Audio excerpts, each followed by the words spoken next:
कि middle east की जंग में एक नया प्लेयर उतर सकता है। पाकिस्तान ईरान को चेतावनी दे रहा है, सऊदी पर कोई भी हमला पाकिस्तान पर अटैक मानेंगे। पाकिस्तान ने सऊदी अरब में पहले से मौजूद अपने हजारों फौजियों को हाई अलर्ट पर डाल दिया है। सऊदी अरब ये कह रहा है कि जो उसके और पाकिस्तान के बीच जो एक सिक्योरिटी का डिफेंस पैक्ट है, उस पैक्ट के अमल में आने का वक्त आ गया है। तो मिडिल ईस्ट की जंग का पूरा रुख और पूरा नक्शा बदल सकता है। कि ईरान भी पाकिस्तान की इस वार्निंग की अहमियत अच्छी तरह से समझता है। सऊदी पर हमला हमारी रेड लाइन है।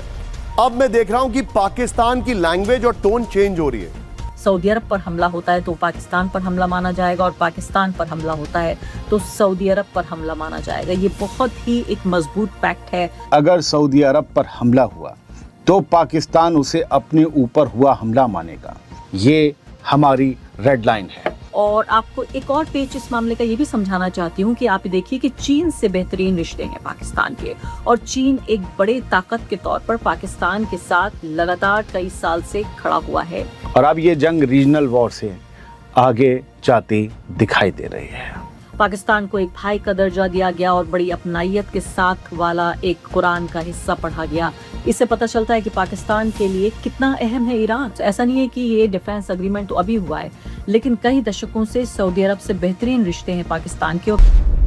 कि मिडिल ईस्ट की जंग में एक नया प्लेयर उतर सकता है।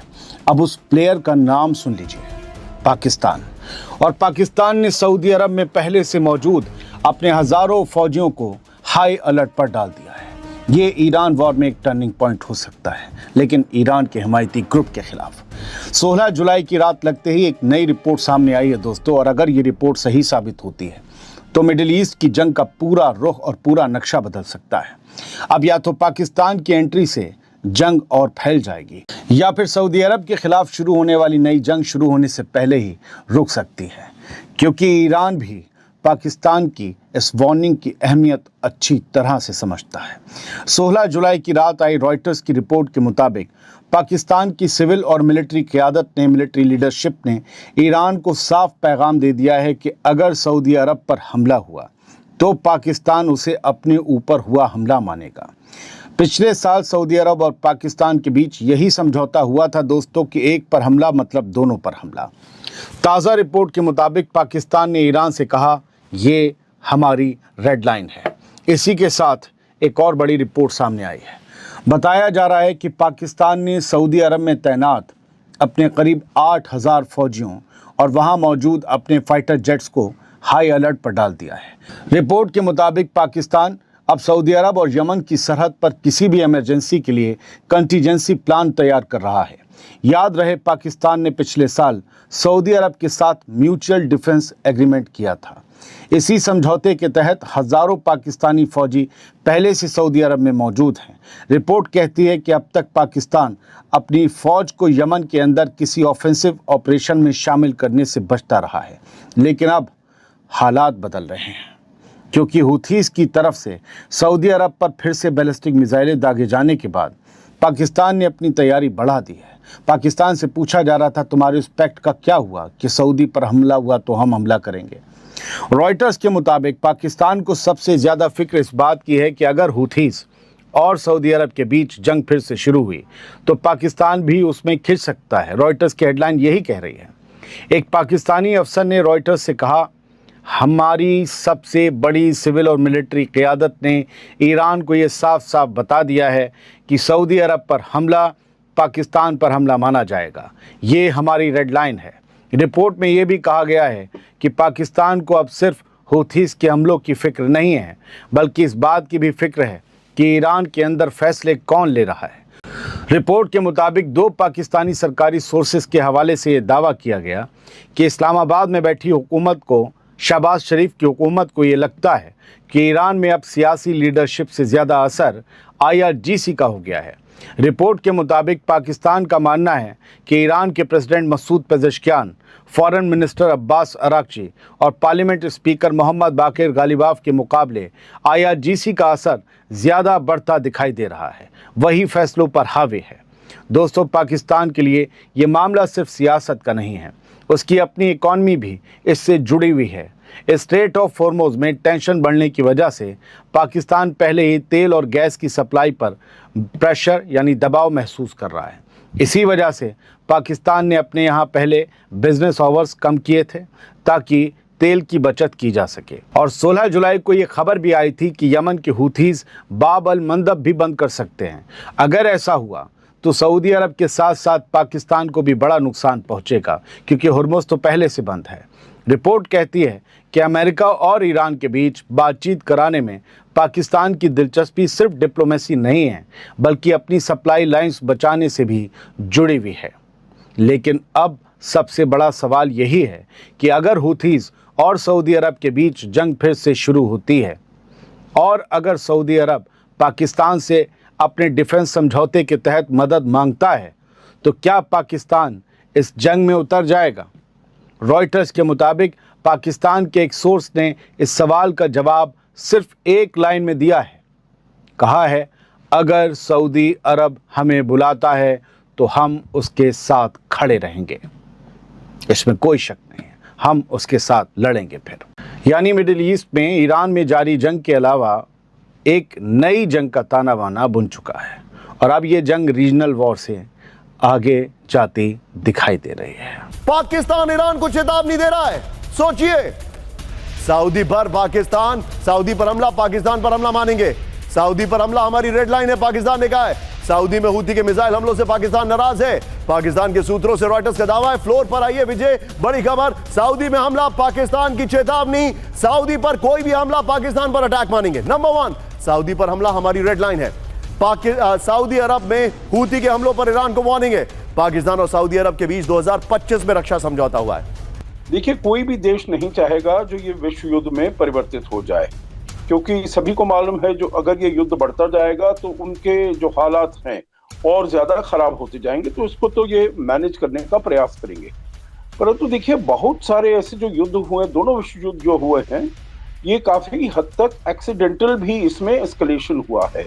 तो अभी हम देख रहे हैं जो जैसे आपने शुरुआत में कहा, जो वहां पर स्ट्रेट ऑफ हॉर्मुज़ में ईरान ने वो 3 जहाजों के ऊपर मार दिया, क्योंकि वो अमेरिका चाहता था जो ईरान के साथ, और उसके बाद हमने देखा है कैसे एस्केलेशन हुआ।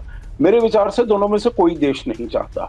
जहां तक एक्सीडेंटल कोई होने की बात है तो यकीनन हो सकता है, परंतु इरादे से कोई इसको इतना एस्केलेट नहीं करेगा जो इसको विश्व युद्ध में परिवर्तित किया जाए। दूसरा प्रश्न आपका जो पाकिस्तान के बारे में है, तो देखिए उसमें मैं ये कहूंगा, सऊदी अरेबिया के साथ उनका जो ये है संधि है जो आपने बताया है, पिछले साल जो उनकी संधि हुई है, उसके तहत अभी तक तो आप देख रहे हैं जो ये काफी सफल रहे हैं। परंतु आगे जैसे हालात खराब होते जाएंगे, मेरे विचार से तो उस क्षेत्र के लिए भी हालात बुरे हो सकते हैं। कई अखबार इसको छाप रहे हैं कि अब सऊदी अरब ये कह रहा है कि पाकिस्तान के लिए जो उसके और पाकिस्तान के बीच जो एक सिक्योरिटी का डिफेंस पैक्ट है, जिसके बारे में मैं पहले भी चर्चा कर चुकी हूँ आपसे, उस पैक्ट के अमल में आने का वक्त आ गया है। अब ये देखिए, यमन के जो कुती हैं, उनके हमले से एक बड़ा सवाल पैदा हो गया। हमला हुआ है सऊदी अरब के दक्षिण में आबा इंटरनेशनल एयरपोर्ट के पास ये हमला हुआ है। इसको बहुत गंभीर तरीके से सऊदी अरब ने लिया है, एक तरह से एक एक्ट ऑफ वॉर के तौर पर वो इसको देख रहा है। जवाब में सऊदी अरब ने यमन पर हवाई हमला किया है और मेजर एयरपोर्ट है जो सना एयरपोर्ट है उस पर निशाना साधा गया है। इसके अलावा तस्वीरें, जो वीडियोज़ हैं, दोनों जगह एयरपोर्ट पर जो हमले हुए हैं उन दोनों की तस्वीरें यानी वीडियोज़ बाकायदा वायरल हो रहे हैं।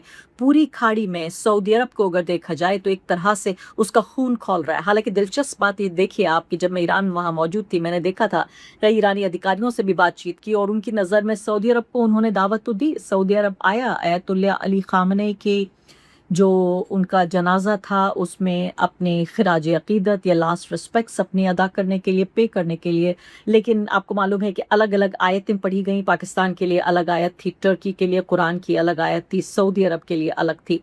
पाकिस्तान को एक भाई का दर्जा दिया गया और बड़ी अपनायत के साथ वाला एक कुरान का हिस्सा पढ़ा गया, जब जो पाकिस्तान के प्रधानमंत्री और साथ ही उनकी जो आर्मी के चीफ हैं वो दोनों पहुंचे हुए थे, यानी सबसे बड़ा हाई पावर डेलीगेशन, सबसे बड़े नेता जो हैं पाकिस्तान के वो पहुंचे थे। इससे पता चलता है कि पाकिस्तान के लिए कितना अहम है ईरान और कितना अहम है ईरान से संबंध। और दूसरी तरफ हमने देखा कि सऊदी अरब के लिए एक तरह से चूटी काटते हुए, यानी इस तरह की आयतों का इस्तेमाल किया गया जिसमें उनको सबक दिया गया, जिनको उनको दर्स दिया गया, एक तरह के मोरालिटी का पाठ पढ़ाने की कोशिश की गई। टर्की के लिए भी कहा गया कि सिर्फ जबान से नहीं अमल से भी काम लेना चाहिए। तो ये भी एक तरह की अजीब डिप्लोमेसी थी। पूरी दुनिया ने इस पर रिपोर्टिंग भी की कि आखिर क्या कहना चाहता है ईरान इस जनाजे के जरिए। तो आप ये देखिए, हूती जो हैं, मैंने आपको बताया कि ईरान के बहुत करीबी माने जाते हैं। तो अगर सऊदी अरब की बात मानते हुए पाकिस्तान अगर ये करता है और वाकई एक सक्रिय कदम उठाता है और हूतियों पर हमला करता है, तो सीधे तौर पर यह हमला ईरान के ऊपर माना जाएगा।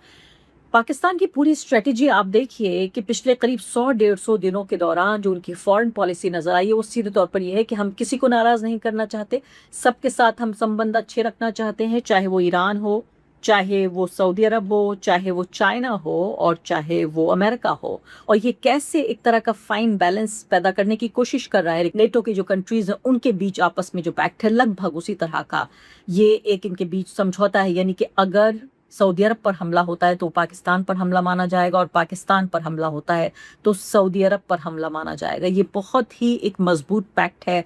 और एक तरह से ये भी माना गया कि क्या पाकिस्तान ने अपने आप को जिस तरह से अंतर्राष्ट्रीय जो बाजार है, डिप्लोमेसी का जो मार्केट है, सिंदूर ऑपरेशन के बाद उसने जिस तरह से अपनी डिप्लोमेसी को पूरे तरीके से पेश किया, अपने डिप्लोमेटिक रिश्तों को उसी की बुनियाद पर, यानी सिंदूर की बुनियाद पर भी उसको ये बड़ा एक डिफेंस पैक्ट करने को बोला सऊदी अरब। बड़ा सवाल इस वक्त यही उठ रहा है कि क्या पाकिस्तान सऊदी अरब के लिए सेना भेजेगा या ईरान से रिश्ते बचाने की कोशिश करेगा। जो हमारे खित्ते में है, जो देश प्रभावित हो रहा है वो है पाकिस्तान, क्योंकि जितनी इज्जत उसे ईरान में मिल रही है, जितना भाव उसको मिल रहा है सऊदी अरब में। और आपको एक और पेच इस मामले का ये भी समझाना चाहती हूँ कि आप देखिए कि चीन से बेहतरीन रिश्ते हैं पाकिस्तान के, और चीन एक बड़े ताकत के तौर पर पाकिस्तान के साथ लगातार कई साल से खड़ा हुआ है। लेकिन कई दशकों से सऊदी अरब से बेहतरीन रिश्ते हैं पाकिस्तान के, और पहले भी वहाँ की सेना को ट्रेनिंग देता रहा है और हजारों पाकिस्तानी सैनिक पहले भी सऊदी अरब में तैनात रह चुके हैं। पाकिस्तान इसको किस तरह से देखेगा, क्योंकि ईरान और सऊदी अरब एक दूसरे के आमने सामने खड़े हुए हैं, तो अब पाकिस्तान के लिए मैंने कहा असमंजस की स्थिति है। ये सब कुछ अब पाकिस्तान के जो डिप्लोमेट्स हैं और जो उनके नेता हैं उनको देखना है कि कैसे ये फिर से उसी तराजू को दोबारा संतुलन में लेकर आना है।